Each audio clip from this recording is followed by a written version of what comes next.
digali kuburnya, ditemui ada secepis daging yang masih hidup, dan mereka bawa ke Ma'mar untuk kelun dan untuk hidupkan kembali Namrus. Dan wallahu alam apakah mereka percaya atau tidak. Seluruh dunia mengeluarkan berita ini. Berita ini tersebar seluruh dunia mengatakan Namrus yang berperang, yang memerintah supaya membakar Nabi Ibrahim AS telah ditemui.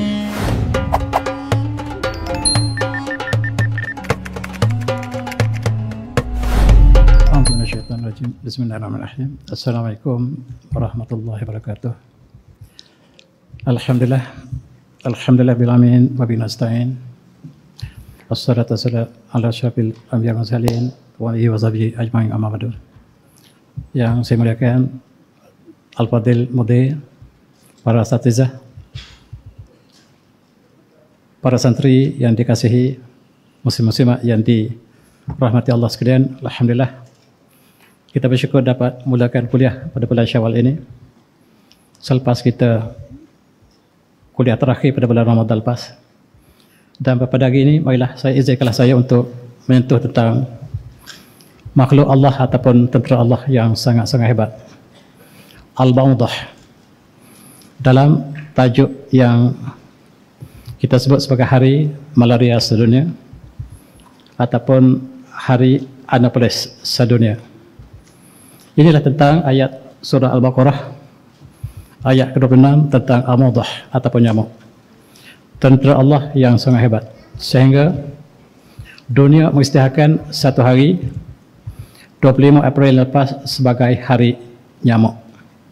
Dan nyamuk adalah satu makhluk yang sangat kecil tetapi sangat luar biasa. Kita mulakan dengan surah Al-Baqarah. A'udzu minasyaitonir rajim.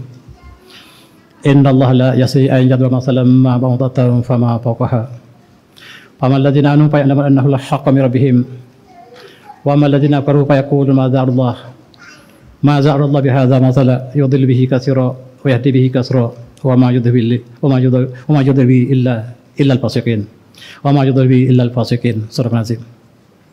Allah tidak malu untuk membuat satu perbandingan umpama seperti seekor nyamuk ataupun yang lebih daripadanya. Adapun orang yang beriman, mereka mengetahui bahawa perbandingan itu adalah daripada Allah, daripada Tuhan mereka. Dan adapun orang yang kafir, mereka mengatakan, apakah yang Allah kehendaki dengan perumpamaan yang demikian? Allah menyesatkan sebahagian, ramai yang Allah sesatkan, dan ramai Allah berikan petunjuk dengan perbandingan yang dimasukkan tadi. Wa ma yudhillu illa al-fasiqin. Tidak ada yang sesat kecuali mereka yang fasik. Ayat inilah tentang nyamuk yang sangat kecil. Nyamuk yang sangat kecil ini Allah buat perbandingan sebab sebelum ini Allah memberikan perbandingan dalam surah Al-Hajj tentang lalat. Dan apa yang disebut dalam Asbabun Nuzul, mereka Yahudi mengatakan, apakah yang Allah kehendaki dengan perkara yang sangat hina ini? Nyamuk dan lalat ialah makhluk yang sangat hina. Dan dia kata ma'rullah bi zikri hazal arsy al-khasisah. Apakah sebab Allah menyebut perkara yang sangat kecil, yang hina? Dan kami inna la na'budu ilahan yazkuru mithla hadzal arsy. Dan kami tidak akan menyembah Tuhan yang menyebut perkara yang hina seperti ini, kata orang Yahudi. Tetapi Allah mengatakan, Allah tidak malu untuk membuat perbandingan dengan nyamuk yang kecil ataupun yang lebih besar ataupun lebih kecil daripada nyamuk. Hari ini kita lihat dunia mengisytiharkan satu hari, Hari Nyamuk Sedunia, Hari Malaria Sedunia, sebab nyamuk yang kecil telah menyebabkan penyakit malaria yang merebak ke seluruh dunia. Separuh dunia telah dijangkiti malaria sejak tahun-tahun yang lalu. Dan ini maksudnya nyamuk ialah satu makhluk yang kecil, tetapi dunia memeranginya, tidak dapat diperangi sampai hari ini. Sehingga bangsa bersatu bersidang melalui WHO mengisytiharkan Hari Nyamuk Sedunia, Hari Anopheles ataupun Hari Malaria Sedunia. Dan dunia telah dijangkiti oleh penyakit yang berpunca daripada nyamuk. Sama ada dia adalah malaria ataupun penyakit yang dikaitkan dengan Aedes Ia kaitkan dengan cengunya dan berbagai-bagai penyakit yang sangat sukar untuk diobati, dan nyamuk yang kecil ialah sebagai tentera Allah yang hebat. Dalam konteks ini kita lihat separuh dunia. Yang merah ini ialah kawasan yang dijangkiti oleh malaria sejak daripada puluhan tahun lepas, ratusan tahun lepas. Para doktor tidak dapat mengatasi penyakit ini. Di Malaysia terkenal dengan malaria 50 tahun lepas. Dan hari ini alhamdulillah semakin berkurangan, tetapi dia merebak di kawasan lain. Dia merebak dengan banyaknya di India, merebak di Afrika, merebak di Amerika, di Meksiko, Amerika Selatan, dan sekarang dunia surrender untuk menghapuskan malaria. Separuh dunia dikuasai oleh seekor nyamuk ataupun tentera Allah yang kecil ini. Subhanallah. Marilah kita kenal makhluk yang kecil yang sangat bahaya ini, yang seluruh dunia memeranginya tetapi tidak dapat memeranginya. Dan inilah nyamuk yang kita kenali.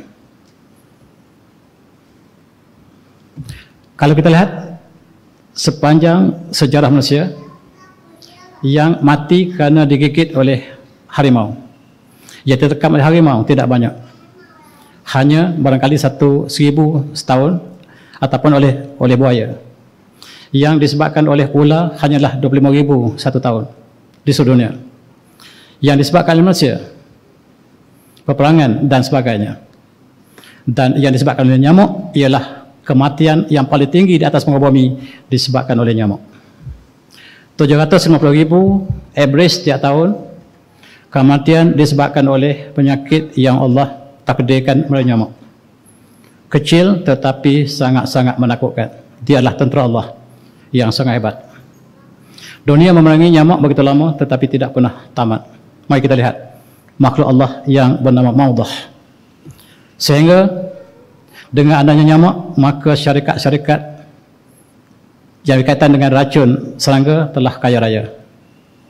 Ini guna nyamuk pertama kalinya ialah untuk syarikat-syarikat yang berbagai-bagai yang ditubuhkan semata-mata untuk membunuh nyamuk, dan syarikat ini telah kaya raya. Di antara syarikat yang terkaya dunia adalah syarikat yang berkaitan dengan racun serangga. Ini ialah, kalau orang kata apa guna nyamuk, ini guna kepada pengusaha racun serangga yang sangat-sangat kaya raya di dunia. Dan itulah sebahagian daripada untuk kita renungi. Dan ini diperangi sepanjang zaman, dan semakin diperangi semakin bertambah, yang dikaitkan dengan pelbagai penyakit yang tidak pernah kita kenal sebelum ini. Mari kita berfikir hari ini. Dan dunia mengisytiharkan perang kepada nyamuk. Mereka ada senjata canggih, mereka ada berbagai-bagai senjata canggih, tetapi mereka tidak dapat perangi nyamuk.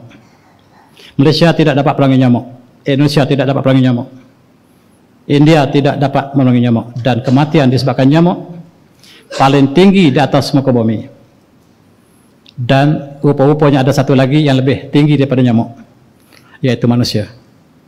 Manusia membunuh manusia lebih banyak daripada nyamuk, dan tanpa manusia membunuh manusia, yang paling tinggi kematian ialah disebabkan oleh nyamuk yang kecil yang Allah jadikan perbandingan dalam ayat yang kita baca tadi. Mari kita lihat keagungan ciptaan Allah. Cuba kita besarkan nyamuk yang kecil tadi, dan kelebihan nyamuk, dia ada sebanyak 100 mata. Mata nyamuk kita tak lihat kecil, sangat kecil, tetapi mata itu pecah kepada 100 biji mata lain. Subhanallah. Manusia ada 2 mata, gajah ada 2 mata, tetapi nyamuk ada 100 mata. Tidakkah hebat ciptaan Allah? Semakin kecil ciptaan Allah semakin hebat. Komputer yang kecil, yang besar tidak hebat. Yang besar ialah, yang hebat ialah yang kecil. Lagi kecil komputer, lagi hebat teknologi dia. Dan Allah jadikan nyamuk sebagai bahan untuk kita berfikir. Manusia ada 1 jantung, nyamuk ada 3 jantung. Nyamuk ada 3 jantung untuk proses. Bila dia gigit kita, dia hisap darah, dan Allah takdirkan nyamuk ada 3 jantung. Manusia 1 jantung. Gajah yang besar 1 jantung. Nyamuk ada 3 jantung. Berapakah gigi manusia? Barangkali 24. Tetapi nyamuk mempunyai 48 gigi. Satu gigi pun tak nampak, tetapi kalau kita besarkan, dia ada 48 gigi. Allah suruh kita berfikir. Allah tidak malu untuk buat perbandingan dengan seekor nyamuk. Dan kalau kita teliti, kejadian nyamuk sangat-sangat hebat. Dan dia keluarkan ada satu jarum yang sangat kecil. Jarum dan dia gigit kita, dia masukkan dalam daging kita. Tak dapat lihat, kecil, sangat kecil. Dalam jarum yang kecil ada lubang yang lebih kecil. Jarum yang digunakan oleh nyamuk untuk menggigit kita sangat kecil, tetapi di dalamnya ada satu lagi lubang untuk menghisap darah.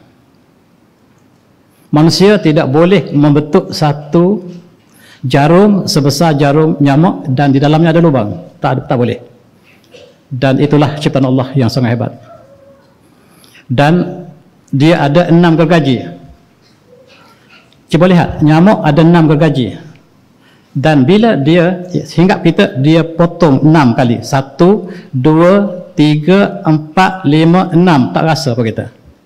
6 gergaji. Cuba lihat gergaji dia ada 6. Dan semasa dia menggaji kita, dia masukkan alat pelalih. Kita tak rasa dia sedang menggaji badan kita. Dan jarumnya tepat kena salur darah kita. Tak pernah silap. Dia masuk dan tepat kepada salur darah kita. Dan inilah Enoples yang dunia menjadikan sebagai satu hari 24 April setiap tahun dunia mengisytiharkan hari nyamuk sedunia. Dan betapa hebat makhluk ini, coba lihat. Dia ada jarum yang sangat kecil dan untuk masuk dalam daging kita dia potong 6 kali potong. Dan dia masukkan anestetik, kloroform ke dalam darah kita sehingga kita tak rasa ketika dia masuk jarumnya. Dan dia masuk tepat kepada salur darah. Jarumnya masuk tepat ke salur darah kita. Dan inilah Allah buat bandingan supaya kita berfikir. Orang Yahudi mengatakan, kenapakah Allah membuat perbandingan dengan makhluk yang kecil ini? Dan hari ini kita cuba lihat apakah keagungan ciptaan makhluk yang kecil ini. Dan sesungguhnya ciptaan nyamuk yang kecil ini jauh lebih kompleks daripada seekor gajah yang perkasa. Mari kita bandingkan dua makhluk ini insyaAllah. Mereka ada 100 mata, ada 3 jantung, subhanallah. Ini ialah nyamuk yang kita anggap sebagai makhluk yang hina. Mari kita lihat mata dia. Mata nyamuk tak dapat kita lihat. Ini jantung. Jantung nyamuk ada 3 kompartmen, 3 buah jantung, 3 organ jantung dalam seekor nyamuk. Nyamuk kecil, jantung kecil, tetapi ada 3. Manusia Allah jadikan 1 saja. Tidak ada manusia yang ada 2 jantung dalam dada mereka. Tidak ada. Tetapi Allah jadikan nyamuk ada 3 jantung. Sangat kecil. Dan sekarang kita ada teknologi, kita boleh besarkan. Dan kita lihat, coba lihat bagaimanakah gentian jantungnya. Sangat-sangat kuat. Dan kita lihat mata. Inna Allah la yasai ayyadba masalam ma ba'udatan fama faqaha. Allah tidak malu untuk membuat perbandingan seekor nyamuk ataupun yang lebih padanya. Cuba tengok mata nyamuk yang sangat kecil. Kita nampak tak nampak mata nyamuk. Tapi mata ini terbahagi pada 100 biji mata lain. Seekor nyamuk ada 100 biji mata yang kecil. Di celah matanya ada hidupan. Hidupan ini hanya hidup di celah mata nyamuk. Ini hidupan dia. Kalau mata nyamuk kecil, kecil daripada yang sangat kecil, dan kita besarkan nyamuk-nyamuk ini, pertama kali manusia dapat lihat mata nyamuk dengan sempurna. Ada 100 biji. Di celah mata, antara celah mata ini ada hidupan yang kecil. Dia hidup di celah mata nyamuk saja. Tidak ada kaedah lain yang kita sebut. Subhanallah. Kalau kita berfikir, kalau kita mengkaji ciptaan Allah, kalau kita tak melihat, kalau kita tidak mengkaji tentang ciptaan Allah, keagungan ciptaan Allah, siang dan malam pun sama, seperti orang buta. Orang buta siang atau malam sama saja. Kalau kita tidak berfikir, kita pun sama seperti mereka. Yang malam dan siang sama. Dan marilah adik-adik, para santri sekalian, kita melihat ciptaan Allah. ayat-ayat kauniyah yang Allah jadikan untuk kita berfikir. Cuba lihat mata nyamuk, cuba kita besarkan lagi. Kita besarkan nyamuk yang kecil tadi, kita besarkan lagi. Ini dia. Setiap biji mata nyamuk sebesar ini.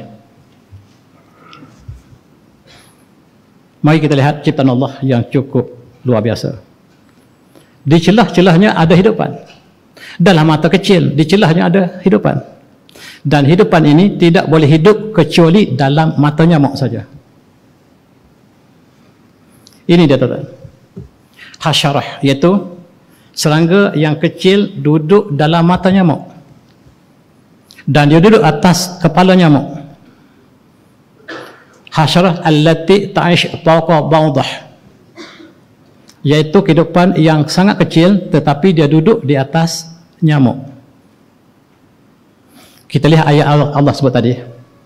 Ini ialah hidupan duduk di atas kepala nyamuk. Nyamuk kecil tetapi ada hidupan yang berbagai-bagai. Dia parasit kepada hidupan nyamuk. Dia kecil tetapi di atas nyamuk ada kehidupan yang banyak lagi. Dan Allah sebut wama fawqaha. Allah tidak malu untuk membuat bandingan seekor nyamuk. Wama fawqaha.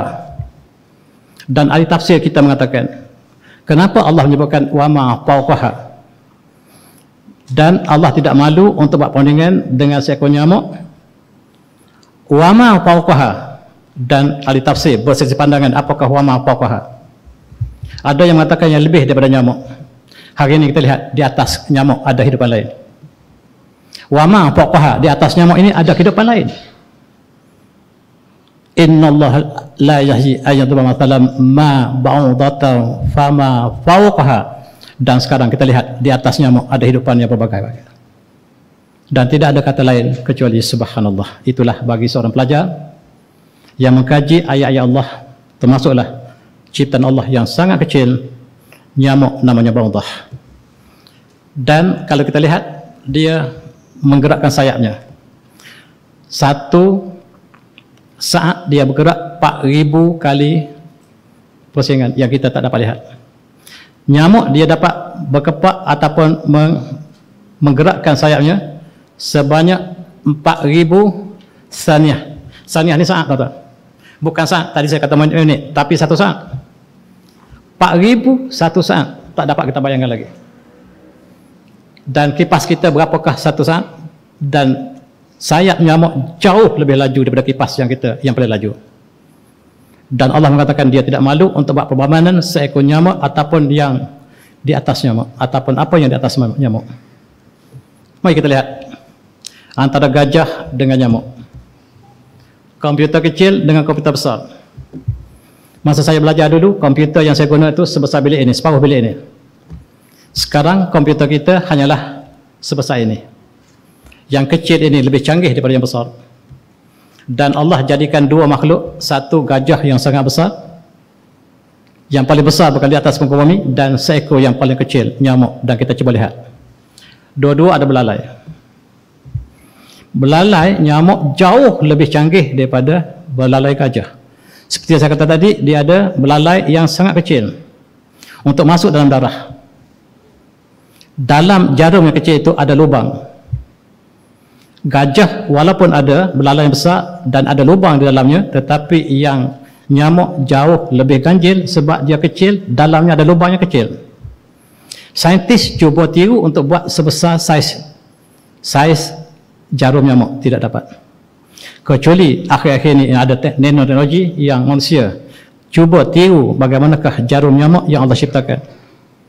Dan manusia yang beriman bertambah hidayah, tetapi mereka yang yaqul kafirun dan mereka yang berkafir mengatakan apakah yang Allah kehendaki dengan perbawaan yang sangat hina tersebut. Innallaha la yasi ayyadu mathalan ma ba'udatan fama fawqaha. Kalau kita lihat tafsir kecil atau besar, mereka berbahas apakah maksud wa ma fawqaha. Dan hari ini kita dapat lihat sebahagian daripada maksudnya. Di atas nyamuk masih ada hidupan yang banyak lagi. Di atas kepala nyamuk masih banyak lagi hidupan yang kita tak pernah sangka terwujud di situ. Dan Allah mengatakan dia tidak malu untuk buat perubahan seperti nyamuk ataupun apa yang ada di atas nyamuk. Subhanallah. Dan itulah adik-adik yang hisap darah manusia ialah nyamuk betina. Nyamuk jantan baik, dia tidak makan darah. Nyamuk jantan dia hanya hidup di atas rahik. Rahik al-zahar ialah madu bunga atau pedu bunga. Tetapi yang menghisap darah ialah nyamuk betina. Dan dia ingin menghasilkan protein untuk menghasilkan telur yang banyak. Dan nyamuk jantan tidak bahaya. Yang bahaya ialah Aedes yang nyamuk betina, malaria yang betina, chengunya yang betina, dan yang jantan baik-baik, yang betina yang menghisap darah. Kata Abu Ja'far Razi, dia mengatakan dunia ini seperti nyamuk. Dia kata inna ba'udah tahya ma ja'at wa iza saminat matat. Nyamuk dia hidup selagi dia lapar. Bila dia kenyang, dia mati. Nyamuk yang sudah gigit manusia, perut dia besar, penuh dengan darah. Esok dia mati. Dan kata pepatah, inna mawdah tahya ma ja'at. Nyamuk hidup selagi dia lapar. Manusia juga hidup selagi dia lapar. Hatinya hidup ketika lapar. Ketika perut kenyang, hati mati. Faiza saminat matat, apabila dia gemuk, dia kenyang, dia mati. Manusia juga demikian. Imam Ghazali mengatakan mematikan hati adalah makan banyak. Kita bulan Ramadan, bulan Syaban ini bulan makan banyak. Dan kata Imam Ghazali, makan banyak adalah di antara punca matinya hati. Dan Imam Abu Ja'far Razi mengatakan inna wadah tahya ma ja'at wa iza saminat matat. Dan kita ambil intibar dalam kata-kata hikmah yang diberikan oleh para ulama kita. Satu masa dulu British datang menjajah kita. Dia dapat jajahkan dengan kita dengan mudah. Bukan saja kita lemah dari segi tentera, tetapi ada pengkhianat dalam perjuangan. Pengkhianat inilah bersama dengan British menjajah bangsa mereka sendiri. British dapat menjajah Pulau Pinang, menjajah Singapura, jajah Melaya dengan cepat. Tetapi dia kalah dengan nyamuk. British kalah dengan nyamuk dan setiap pegawai tinggi mereka datang ke Melaya kena malaria. Dan mereka demam, dihantar pulang ke England, datang lagi pegawai tinggi dan kena malaria lagi. Orang Melayu tak kena malaria, orang British yang datang kena terus malaria. Allah berikan dengan nyamuk yang kecil. Dan mereka terpaksa berhempap pulas untuk membebaskan mereka dari malaria. Dan adik-adik, British dapat kalahkan kita dengan mudah. Sebab pengkhianat ada dalam perjuangan. Ketika Mak Kilau sedang berjuang menentang British, tentera Melayu bersama dengan British, kumpulan Habaib bersama dengan British untuk menghancurkan Islam. Syed Osman terkenal, Syed Abu Bakar menjadi petualang dalam perjuangan ini. Mereka bersama dengan British untuk menghancurkan perjuangan Islam. Dan British dapat mengalahkan Melayu dengan mudah, tetapi mereka kalah dengan nyamuk. Allah takdirkan mereka kalah dengan nyamuk, dan mereka digigit oleh nyamuk, dan mereka terkena malaria. Hampir semua pegawai British terkena malaria. Orang Melayu ada yang terkena, tetapi ramai tidak kena. Dan mereka terpaksa mengkaji bagaimanakah untuk menghapuskan malaria. Itu sebab malaria dibawa dikaji ke England tak cukup. Mereka kemudiannya membicarakan bagaimanakah untuk menjajah Melaya. Kita dapat jajah mereka dengan cepat. Kita dapat ambil segala harta benda mereka dengan mudah. Kita ambil emas mereka, besi mereka, timah mereka, getah mereka, tetapi kita tak boleh lawan nyamuk mereka. Nyamuk kita kalah, tetapi kita dapat kalahkan Melaya dengan mudah. Lebih lagi apabila orang Melayu bersama dengan kita. Mereka yang bersama kita, mereka pakai seperti British, makan seperti British, bekerja sebagai tentera British, menjadi pion British, dan hampir seluruh bangsa Melayu telah bekerja dengan British, kata British, bukan saya kata. Tetapi kita ada masalah dengan nyamuk. Kita ada masalah dengan nyamuk sebab pegawai kita terkena nyamuk. Antara pegawai yang terkena nyamuk, terkena penyakit nyamuk dan sangat dahsyat ialah Alfred Wallace. Alfred Wallace ini dihantar oleh British untuk melihat di manakah ada emas, di manakah ada timah, di manakah ada kayu yang berkualiti. Dan dia masuk ke hutan Sarawak dia masuk ke hutan Singapura, dia masuk ke hutan di Melaka, dia naik Gunung Ledang, dia digigit oleh nyamuk dan dia tersedai dalam hutan dan terpaksa dihusung kembali ke England. Namanya Alfred Wallace. Mereka hantar pegawai lain terkena penyakit lagi, sehingga mereka terpaksa menubuhkan satu fakulti, satu jabatan di Universiti London untuk mengkaji tentang nyamuk. Bagaimanakah untuk menghapus nyamuk, sebab tentera kita yang sampai ke Melaya kebanyakannya tewas oleh nyamuk. Dan untuk berfikir kami dapat mengalahkan orang Melayu dengan mudah, tetapi nyamuk tidak dapat dikalahkan.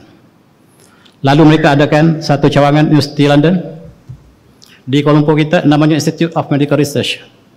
Ini ialah institut yang pertama di Asia Tenggara ditubuhkan oleh British semata-mata untuk mencari penawar kepada penyakit malaria yang merebak secara cepat di kalangan British. Dan IMR ini masih wujud di Kuala Lumpur sampai hari ini. Dan dia adalah lab kepada University of London. Dan sejarah ini barangkali adik-adik tidak diberitahu dalam sejarah kita. Tujuanlah bukan untuk buat kebaikan, tetapi untuk tujuan mengatasi penyakit malaria yang dialami oleh pegawai tinggi British di Melaya. Dan mereka melihat apakah yang menyebabkan penyakit malaria. Dan mereka mengatakan setiap tahun 1 hingga 2 juta manusia terkorban sebab malaria. Dan oleh sebab itu ubat ini harus dicari, dan mereka mengkaji bagaimanakah life cycle seekor nyamuk, dan mereka cuba bendung bagaimanakah pembiakan mereka ini harus dibendung, dan akhirnya mereka temui quinine yang boleh sebahagian untuk mengatasi penyakit malaria, dan itulah sebahagian yang ada hubungan dengan penjajahan negara kita. Malaria, bila virus malaria telah masuk ke dalam darah, dia pecahkan darah kita. Dan perkara ini berlaku tanpa kawalan. Dan British hanyalah dapat mencari sebahagian daripada penawar pada akhir zaman. Begitu juga Amerika.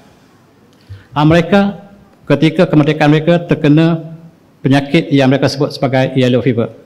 Yellow fever ini disebabkan oleh nyamuk yang Allah takdirkan ada di Amerika. Di Melaya Allah takdirkan nyamuk malaria. Di India Allah takdirkan nyamuk ciku, nama cikunya. Dan di Afrika Selatan Allah takdirkan nyamuk lain. Setiap tempat Allah berikan nyamuk yang berbeza-beza supaya kita berfikir. Di Amerika Allah berikan satu nyamuk yang disebut sebagai Aedes aegypti, dan dia membawa penyakit yellow fever, dan bila kena di situ rusaklah organ dalaman termasuklah hati, paru-paru dan sebagainya. Dan Amerika berperang dengan nyamuk begitu lama. Setiap tahun 1,000, 100,000, 150,000 kematian di Amerika disebabkan oleh nyamuk yang kecil ini, dan mereka menghancurkan negara lain, tetapi mereka tidak memerangi tentera Allah yang bernama Baudah ataupun nyamuk yang kecil tadi. Di sekolah mereka setiap tahun, setiap hari 3,000 kanak-kanak mati kerana nyamuk, khususnya malaria. Di seluruh dunia setiap hari 3,000 kanak-kanak yang mati kerana malaria. Di antara yang banyak adalah di India, di Brazil, dan dulu kita, tetapi sekarang telah berkurangan. Dan sekarang mereka sedang mengkaji, dan mereka meletakkan satu hari, minggu lepas, 2 minggu lepas, mereka raikan hari nyamuk sedunia. Nyamuk ialah tentera Allah yang tidak dapat diperangi. Mereka menyediakan tentera yang banyak. Mereka menceroboh Afghanistan, mereka menang. Mereka menceroboh Iraq, mereka menang. Mereka menceroboh Venezuela, mereka menceroboh Vietnam, mereka menceroboh Ukraine, tetapi negara mereka kalah dengan nyamuk. Mereka menang dengan seluruh manusia, tetapi mereka kalah dengan nyamuk. Dan berbagai-bagai dan statistik yang kita bawa ini untuk menggambarkan dunia sekarang berperang dengan nyamuk yang kecil. Mari kita lihat. Tadi kita lihat penyakit malaria. Tiba-tiba yellow fever di Amerika. Tiba-tiba penyakit yang disebabkan oleh yang disebut sebagai kaki gajah, yang disebutkan encephalitis, iaitu apabila digigit oleh nyamuk, kaki jadi besar, tak boleh bergerak lagi. Dan West Nile, penyakit yang terdapat di Mesir oleh nyamuk. Dan tiba-tiba selepas malaria Allah hantar denggi pada kita. Denggi tidak ada sebelum ini, tiba-tiba Allah hantar denggi pada kita sebagai cubaan. dan kita menghabiskan uangnya banyak untuk denggi. Tiba-tiba datangnya Zika, dia tidak berkembang di Malaysia, tetapi dia berkembang di India. Dan tiba-tiba Cikunya, dia berkembang di Malaysia. Saya sangka Cikunya ini datang kata Ciku, Pelda Ciku, tapi rupanya tidak. Nasib baik, sebab sebelum ini Malaysia terkenal dengan virus Nipah.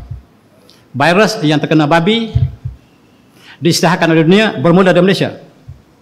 Malaysia negara Islam memulakan satu virus yang tak pernah dunia kenal, iaitu virus Nipah, sebab babi dipelbela dengan banyaknya di Tanjung Nipah, di mana saya tak tahu, di Tanjung Nipah. Sehingga seluruh ahli perubatan dunia tahu bahawa penyakit Nipah ini bermula di Malaysia. Mereka kata negara Malaysia adalah negara Islam, tetapi negara yang banyak menghasilkan babi. Wallahu a'lam. Dan itulah yang kita lihat daripada penyakit yang Allah bawa, yang Allah beri pada kita dan sebagai ujian kepada hamba-Nya. Dan sekarang kita berperang dengan denggi, adik-adik. Sebelum malaria kita tak pernah dengar denggi. Selesai malaria, Allah hantar denggi untuk cubaan pada kita. Perubatan semakin tinggi dan Allah hantar makhluknya yang lebih canggih. Juga makhluk yang betina yang jantan tidak menggigit. Dan apabila dia kenyang, dia mati.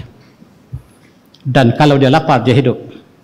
Kita juga hati kita hidup sekiranya kita lapar, dan kita kenyang, hati kita mati. Dalam konteks ini, WHO, World Health Organization, telah berhempas pulas untuk mencari penyakit yang dikaitkan dengan nyamuk. Mereka tidak dapat atasi nyamuk, sama ada di Eropah ataupun di Asia. Bahkan semakin lama semakin banyak. Di Amazon, di kawasan Brazil, penyakit ini, penyakit yang dikatakan dengan kaki gajah. Bila nyamuk gigit, menyebabkan kaki kembang seperti gajah dan tidak dapat bergerak lagi. Di negara kita satu masa dulu, tahun 60-an, penyakit ini sangat banyak, tuan-tuan. Bahkan kalau kita pergi Kelantan, masa kecil-kecil dulu, di stesen kereta api Kuala Krai, banyak pengedar penyakit ini dan mereka menjadi peminta sedekah. Bila terkena penyakit ini, mereka tidak boleh bekerja lagi. Mereka membawa kakinya, mereka sangat berat. Dan ini disebabkan oleh penyakit nyamuk yang di satu jenis nyamuk yang membawa penyakit ini. Sekarang dia merebak di kawasan Amerika Selatan. Dan doktor tidak dapat mengatasi sampai hari ini. Dan apa yang untuk kita berfikir ialah nyamuk yang kecil ialah tentera Allah ini. Ialah untuk manusia berfikir, dan Allah menjadi perbandingan apabila orang kafir, khususnya orang Yahudi, menempelak apabila Allah turunkan ayat yang dikaitkan dengan lalat dan nyamuk. Mari kita belajar sedikit tentang makhluk ini.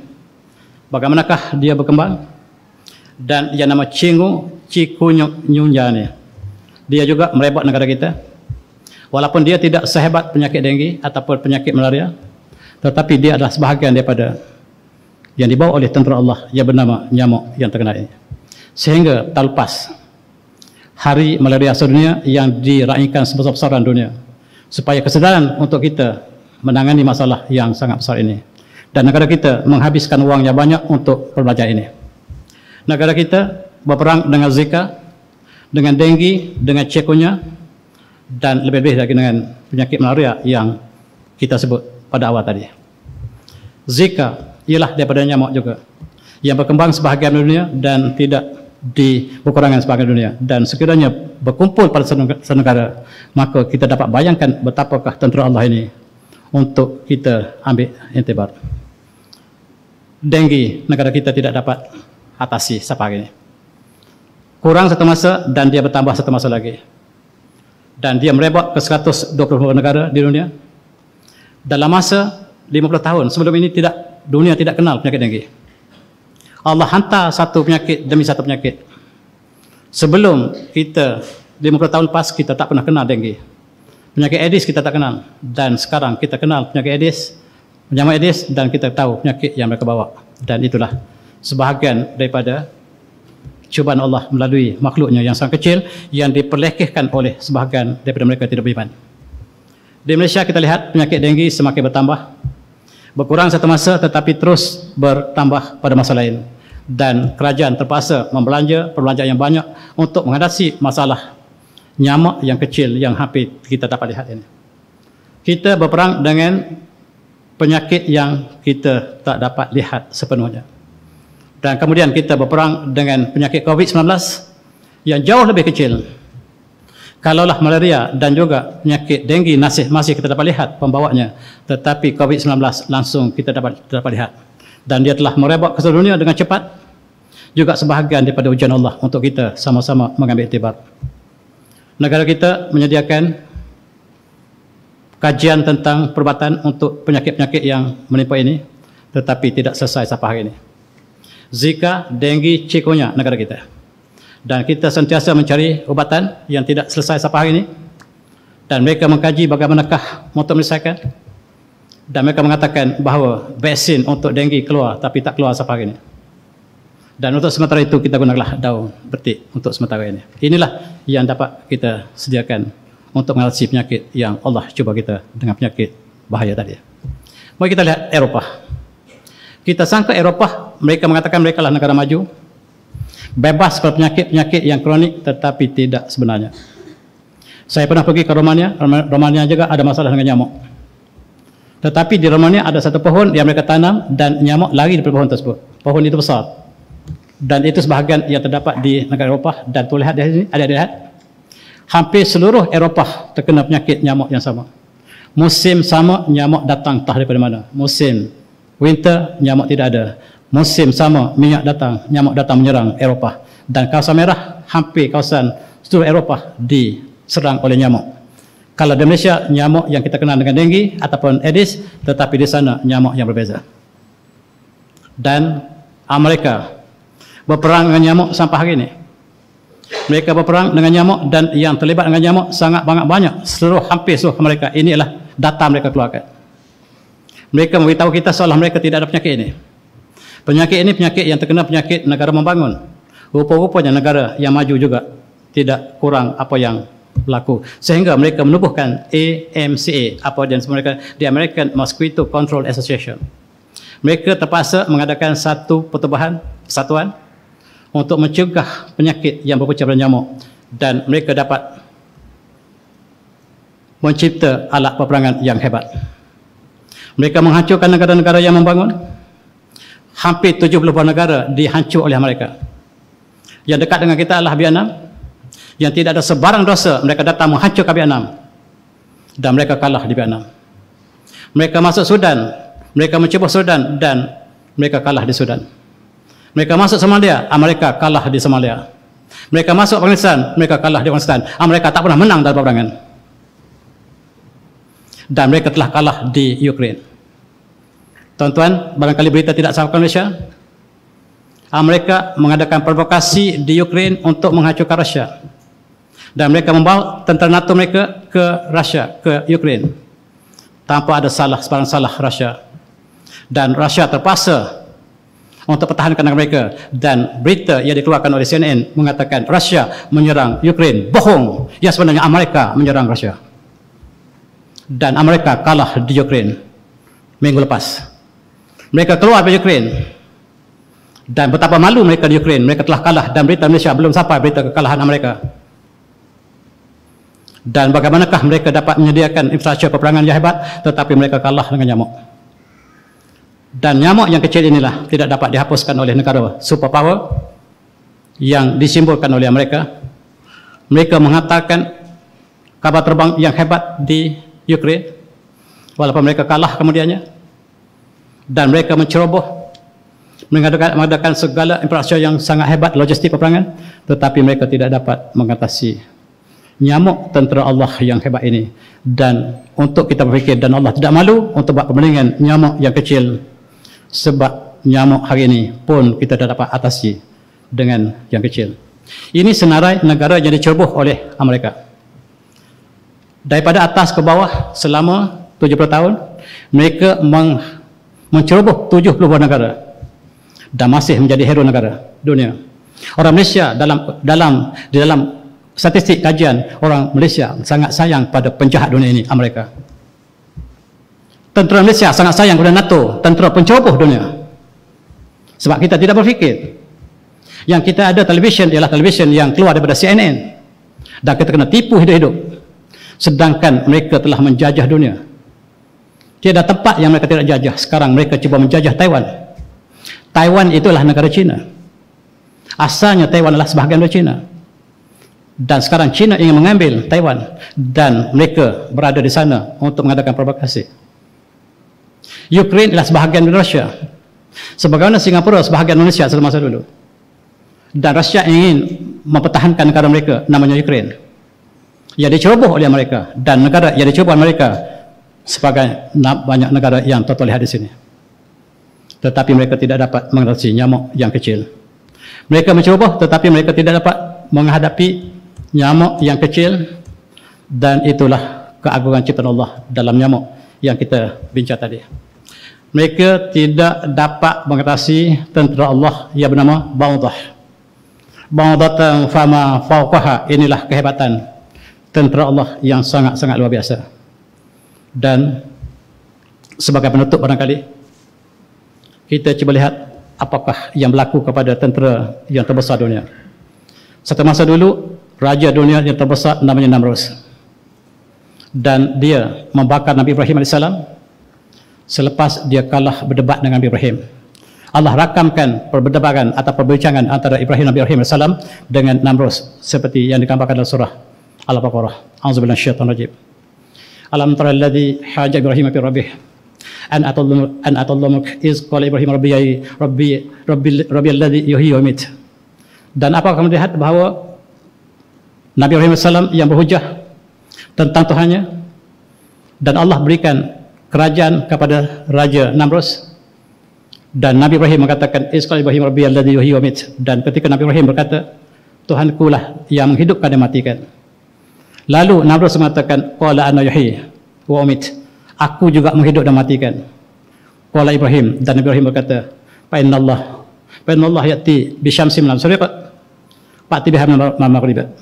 Sesungguhnya Allah Tuhanku mendatangi matahari pada timur, dan sekiranya kamu benar, datanglah matahari pada barat. Bahwa taladzi kafar, dan jelaslah kalah hujah mereka yang kafir. Wallahu la yahdil qawmaz zalimin. Wallahu yahdil qawmaz zalimin. Allah tidak memberi petunjuk kepada mereka yang zalim. Dalam ayat ini Allah memaparkan raja yang terbesar dunia, Raja Namrus, berhujah dengan Nabi Ibrahim AS, seorang pemuda yang tidak ada apa-apa ketika itu. Dan hujah dibenangi oleh Nabi Ibrahim, tetapi Nabi Ibrahim tidak ada kuasa. Namrus telah kalah perdebatan, tetapi dia ada kuasa. Orang ada kuasa, bila dia kalah hujah, dia gunakan kuasa dia. Bakar Nabi Ibrahim. Dia sudah kalah hujah. Orang yang ada kuasa, tuan-tuan, bila dia kalah hujah, dia guna kuasa untuk menzalimi orang yang berhujah dengannya. Sampai hari ini, bila mereka ada kuasa, mereka menggunakan kuasa mereka untuk menzalimi mereka yang mengalahkan hujah orang yang besar. Demikianlah Nabi Ibrahim mengalahkan hujah Namrus yang telah menjadi raja yang perkasa dan menzalimi kebenaran. Apakah yang berlaku selepas itu? Inilah kisah Namrus. Ketika mereka mencoba Iraq, mereka menghancurkan Saddam Hussein. Sebaik saja Saddam Hussein telah digantung, mereka mencari di manakah kubur Namrus. Mereka menggali tempat yang berbagai-bagai. Akhirnya mereka temui Raja Namrus yang menjadi raja yang zalim terhadap Nabi Ibrahim AS. Sebab kata Namrus, bakar Nabi Ibrahim. Bila dia kalah hujah, dia suruh Nabi Ibrahim dibakar. Dan Allah selamatkan Nabi Ibrahim AS daripada api yang angkara daripada Namrus. Mereka menggali dan temui Namrus. Namrus ditemui, ini rupa Namrus yang telah ditemui, dan dia kalah dengan seekor lalat. Dia kalah dengan seekor nyamuk, walaupun dia kuasai dunia, tetapi dia kalah dengan seekor lalat yang Allah sebut Zabat al-Ba'udah, yaitu lalat nyamuk yang besar. Nyamuk yang besar seperti lalat yang masuk dalam telinga Namrus, kemudian makan otaknya, terpaksa diketuk kepalanya setiap kali, dan dia mati dalam keadaan demikian. Dia ada tentera yang banyak, dan dia kuasai timur dan barat, tetapi dia tidak dapat melawan tentera Allah yang kecil bernama nyamuk. Dan itulah kisah Namrus. Mari kita lihat kisah Namrus. Dia hidup sekitar tahun 3200 sebelum Masehi, dan tepatnya lah di kawasan lembah Euphrates. Dan dia telah menjadi raja yang terbesar dunia. Dalam satu hadis Rasulullah mengatakan ada dua raja yang terbesar dunia daripada orang kafir, iaitu Namrus dan Bukhtanasar. Bukhtanasar ialah raja yang datang selepas Namrus. Dan dua orang raja Islam yang paling agung yang menguasai dunia seluruhnya. Pertama ialah Nabi Sulaiman AS dan yang kedua adalah Zulkarnain. Dua daripada bukan Islam, dua daripada Islam, dan itulah empat raja yang kuasai seluruh dunia. Adapun raja lain, umpamanya Firaun, hanyalah kuasai Mesir.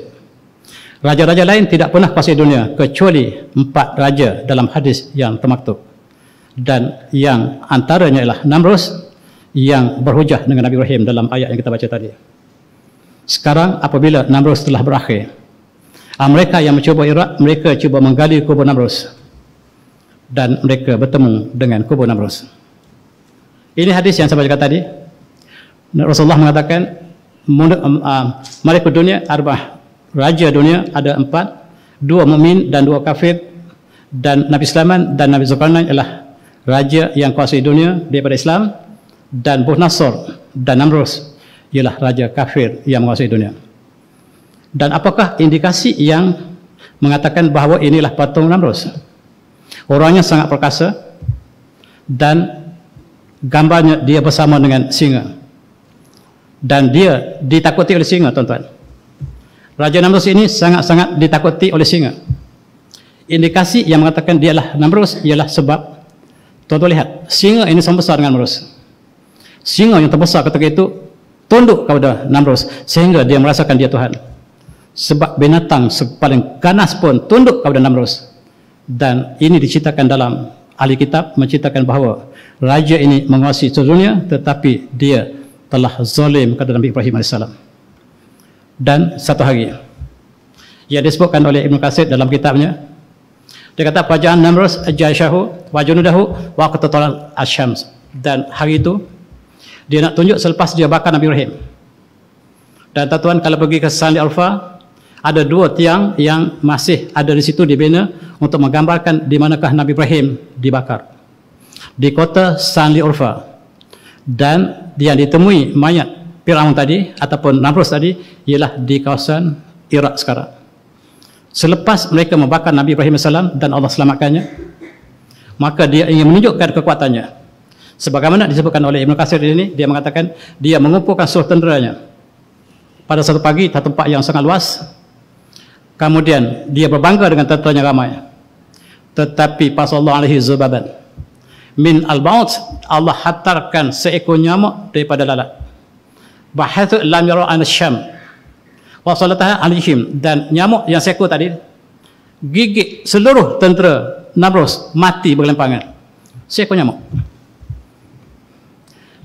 Allah hantar seekor nyamuk saja gigit setiap tentera Namrus yang sedang berkumpul di tengah padang waktu pagi. Semua mati bergelimpangan hanya dengan seekor semut, seekor nyamuk yang menjadi tentera Allah. Dan dikatakan wakalat luhumha wa dima'ha, dan dia makan bukan setakat darah, makan daging, makan tulang, yang tinggallah tulang semata-mata. Dan wadakhalat wahidatun minha bil mahar al-malik, dan seekor dari nyamuk ini masuk ke dalam telinga Raja Namrus, masuk dan menggigit otaknya, dia melulung kesakitan. Dan dia minta supaya dipukul kepalanya dengan kasut. Dan setiap kali dipukul kepalanya, dalam yang disebut oleh Ibn Katsir, maka nyamuk tadi tidak gigit, tarik daripada jarumnya. Bila tak ketuk, dia isap kembali. Bila ketuk, dia tarik balik. Dan setiap kali diketuk kepala Namrus, dan dia mati dalam keadaan yang sangat hina. Seekor nyamuk mengalahkan seorang raja yang kuasai dunia. Itu masa yang lalu. Dan sekarang mereka mengambil peranan Namrus, dan dia juga tidak dapat mengalahkan nyamuk yang kecil yang Allah hantar ke mereka, dan mereka masih berperang dengan nyamuk sampai hari ini. Mari kita ambil tibar. Dan apabila digali kuburnya, ditemui dinding ini, inilah menjadi saat antara sebab yang mereka sangkakan bahawa yang dikuburkan itu ialah Namrus. lebih menarik, ada secepis daging yang masih hidup. Namrus, ada secepis daging yang masih hidup, dan mereka bawa ke Ma'mal untuk kelun dan untuk hidupkan kembali Namrus. Sekarang mereka telah proses untuk menghidupkan kembali Namrus melalui tisu perkelunan yang mereka sedang dalam teknologi hari ini. Mereka ingin hidupkan kembali, melihat rupa Namrus, dan wallahu alam apakah mereka berjaya atau tidak. Yang menarik tuan-tuan, seluruh dunia mengeluarkan berita ini. Berita ini tersebar seluruh dunia mengatakan Namrus yang berperang, yang memerintah supaya membakar Nabi Ibrahim AS telah ditemui. Dan gambar-gambar yang mereka bersama dengan singa menggambarkan bahawa benar-benar mayat yang ditemui dalam tempat yang sangat-sangat kokoh ini ialah Namrus. Mereka sebut Nimrod. Dan ditemui harta yang banyak. Berbagai-bagai harta yang ditemui. Dan yang paling menarik ialah mahkota Namrus. Ini dia. Mahkota ini ditemui dalam kubur tersebut. Dan sekiranya kita anggar harga-harganya sekarang bernilai $300 juta Amerika. Sebuah mahkota yang ditemui dalam kubur tersebut yang mengukuhkan lagi bahawa mereka mengatakan ialah kubur Namrus. Dan dia telah diambil oleh mereka, dibawa balik ke mereka. Orang Iraq sekarang perjuangkan di Mahkamah Antarabangsa bahawa sepatutnya mahkota ini dikembali kepada Iraq semula. Sebab di mana ditemui mahkota tersebut ataupun barang tersebut harus dikembalikan negara asalnya. Dan mereka sekarang sedang berjuang untuk mengembalikan mahkota Raja Namrus ke Iraq. Apakah mereka berjaya tidak? Berita yang saya baca dari kata lepas menggambarkan mereka sedang berdebat untuk membawa kembali mahkota di Raja ke Iraq. Sedangkan di sebalik kisah ini ialah kisah Raja yang angkuh, dan itulah yang dikeluarkan. Dikatakan bahawa terdapat berbagai-bagai jenis harta yang banyak. Tuan-tuan lihat di sini ada 650 kereta zahabiyah. Terdapat emas-emas yang banyak dalam kubur tersebut, dan sekarang dipunyai oleh kerajaan Iraq. Dan itulah yang berlaku. Apakah yang berlaku kepada Namrus selepas itu? Dia mati oleh seekor nyamuk, dan selepas itu istrinya telah melahirkan seorang anak. Seorang anak ini dilahirkan pada 25 Desember, dan mereka merayakan hari 25 Desember ini sebagai hari kelahiran anak Tuhan, sebab mereka menganggapkan bahawa Namrus ialah Tuhan. Dan anak yang dilahirkan selepas kematian Namrus dikatakan anak Tuhan. Mereka menyembah anak Tuhan ini pada 25 Desember. Dan setiap raja yang datang kemudian, mereka membawa bahawa setiap anak Tuhan yang lahir pada 25 Desember, sehinggalah orang Kristian juga mengambil tarikh yang sama untuk Nabi SAW. Dan begitu jauh mereka daripada kebenaran.